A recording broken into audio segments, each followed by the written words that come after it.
안녕하세요. 저는 러셀 평촌에서 N수 정규반부터 공부하여 고려대학교 국제학부의 수시 학생부 종합 학업 우수형으로 합격한 이은지입니다.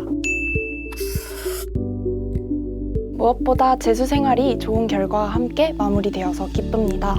약 1년간 긴장도 많이 하고 불안하기도 했는데 당시의 고생들이 보상받은 것 같아 뿌듯하고 훨씬 가벼운 마음입니다. 가장 첫 번째 이유는 원하는 수업을 골라 들을 수 있다는 점이었습니다. 저는 국어와 수학 수업만 집중적으로 듣고 싶었는데 타 학원들은 필수 수업을 들어야 하는 경우가 많았습니다. 그에 비해 러셀에서는 제가 필요한 수업을 골라서 들을 수 있다는 점이 부담도 줄고 더욱 편리했던 것 같습니다. 학생부 종합 전형이라면 생기부의 방향과 적합한 학과에 지원한 점이 중요한 것 같습니다. 러셀 학원에서 담임 선생님과 상담하면서 지원 학과를 구체화했습니다. 특히 저는 국제관계, 세계사, 환경 등 다양한 분야의 관심사를 비연계 활동을 통해 드러냈는데요. 이러한 다채로운 활동들이 고려대 국제학부의 합격으로 연결된 것 같습니다. 또한 입시의 불안정함을 고려해 6장의 카드를 전략적으로 배분한 점이 중요한 것 같습니다. 특히 정시 전형과 달리 수시 전형의 지원 카드는 2배가량 많기 때문에 오히려 더 다양한 입시 전략을 세울 수 있다는 점을 적극 활용했고 수시 전형에서 좋은 결과를 얻을 수 있었던 것 같습니다. 고려대학교는 최저 등급이 매우 높은 것으로 유명한데 저는 사합 7을 맞췄어야 했습니다. 이에 저는 영어와 탐구 과목을 안정적 1등급으로 만들고자 신경 썼습니다. 특히 탐구 과목이 모의고사에서는 계속 조금씩 감점됨으로 인해 1등급을 놓치는 경우가 꽤 있었는데 이를 보완하고자 놓친 개념이 무엇인가 짚어내고 도표풀이에 집중했습니다. 김용택 선생님의 도표 특강을 수강하며 제 약점을 보완하고자 했습니다. 2023 수능에서 사회문화와 정치화법 모두 1등급을 맞아 최종적으로 사합 7을 맞출 수 있었습니다. 저는 2월부터 입시 준비를 시작했는데요. 너무 늦게 시작한다면 다시 감을 끌어올리기까지 힘들 것이라 생각했습니다. 물론 저도 완전 빠른 시기는 아니었으나 비교적 일찍 시작함으로써 잊어버렸던 감을 되찾고 제 잘못된 학습 습관 등을 고쳐볼 수 있는 시간적 여유가 확보될 수 있었던 것 같아 좋았습니다. 6평 전까지는 개념들을 복기하는 시간으로 초점을 맞췄습니다. 수학은 인간과 단과를 수강하면서 기본적인 개념과 문제풀이 방식을 다시 복기하는 데 집중했습니다. 또한 국어 같은 경우는 작년 수능에서 완전히 깨졌던 경험이 있기에 선생님의 스타일을 그대로 베끼려고도 하고 지문들을 계속해서 반복하며 습관화하려고 노력했습니다. 4, 5월에 성적 상승과 함께 다시 감을 회복했다는 생각이 들자 자신감도 붙고 불안감도 조금은 떨칠 수 있었던 것 같습니다. 6평 이후부터는 국어와 수학 실무를 약 일주일에 한 번씩 풀어보고 엔제를 반복하는 시간을 가졌습니다. 사실 꽤 긴 기간 동안 엔제를 풀면서 지금 이렇게 하는 것에 대한 의구심이 들기도 하고 체력적으로 많이 지쳤던 때였던 것 같습니다. 그러나 제가 드리고 싶은 말씀은 기복 없이 꾸준히 해야 한다는 점입니다. 수능이 가까워지면서는 그동안 엔제를 풀면서 느꼈던 개념의 빈 공간들을 확실히 채우겠다는 마음으로 개념 복습과 실무를 병행했습니다. 국어는 언어와 매체를 선택했습니다. 체계적으로 학습하겠다는 다짐을 바탕으로 인강 선생님의 방식을 체화시키려고 노력했습니다. 또한 언어와 매체는 다양한 기출들을 풀어보면서 개념상의 구멍을 찾고 보완하는 식으로 공부했습니다. 또한 매대프 모의고사를 통해 새로운 지문들을 접하고 특히 문학은 수특 연계 공부용으로 활용하며 스스로 하기에는 부담스러운 EBS 연계를 보충할 수 있었습니다. 수학은 확률과 통계를 선택했습니다. 개념 인강을 2회독함으로써 시간은 조금 걸렸지만 확실히 짚고 가야겠다는 목표를 이룰 수 있었고 이후 문제풀이 시간을 줄이기 위해 엔제를 반복해서 풀었습니다.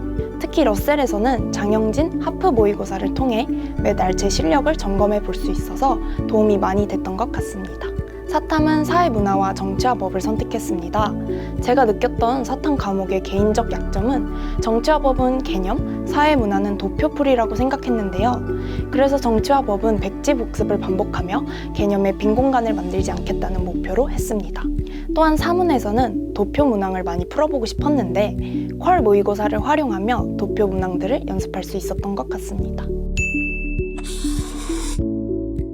수학은 처음에 문제를 어떻게 해결해야 할지 풀이 구성조차 기억이 나지 않았습니다. 그만큼 현역 때 체계적으로 공부하지 않았구나 반성하기도 했어요. 그래서 저는 단가와 인강을 모두 순강하며 수학의 비중을 제일 크게 잡았습니다. 이에 저는 처음부터 조바심을 갖지 않고 개념과 문제 유형들을 천천히 복기시켰고 1회독 이후에는 인강 없이 스스로 정독하면서 2회독까지 마쳤습니다.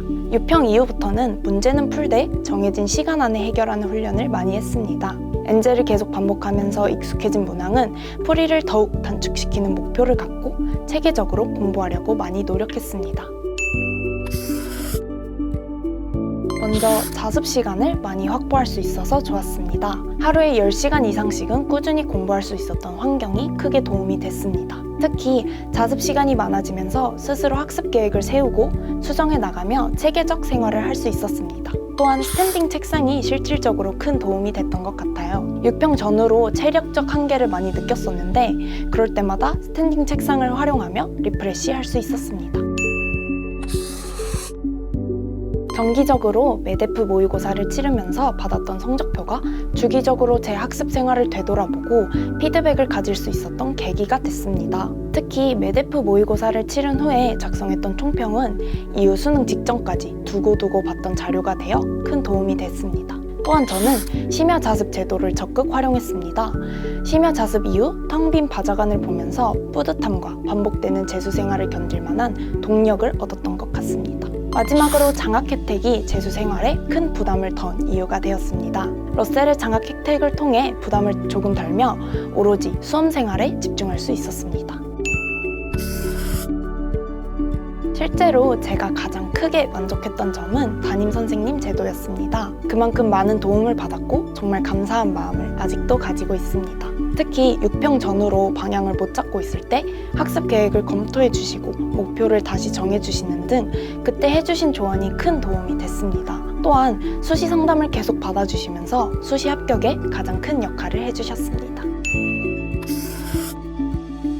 사실 첫 평가 모의고사였던 6평을 예상보다 잘 보지 못했을 때 꽤 큰 슬럼프를 겪었던 것 같아요. 그러나 선생님의 조언을 듣고 오히려 아무 생각 없이 엔젤을 풀다 보니 불안감 또한 서서히 낮아졌습니다. 그래서 제가 강조하고 싶은 말은 꾸준하게 공부에 집중하는 것이 불안감도 낮추고 오히려 자신감을 갖고 수험 생활을 지속하게 만든다는 점입니다. 특히 재수를 하면서 대학을 간 친구들에 비해 도태된다는 느낌도 많이 받았었는데 제 학업에 열중하니 오히려 더 완벽한 결과를 받겠다는 의지가 생겼습니다.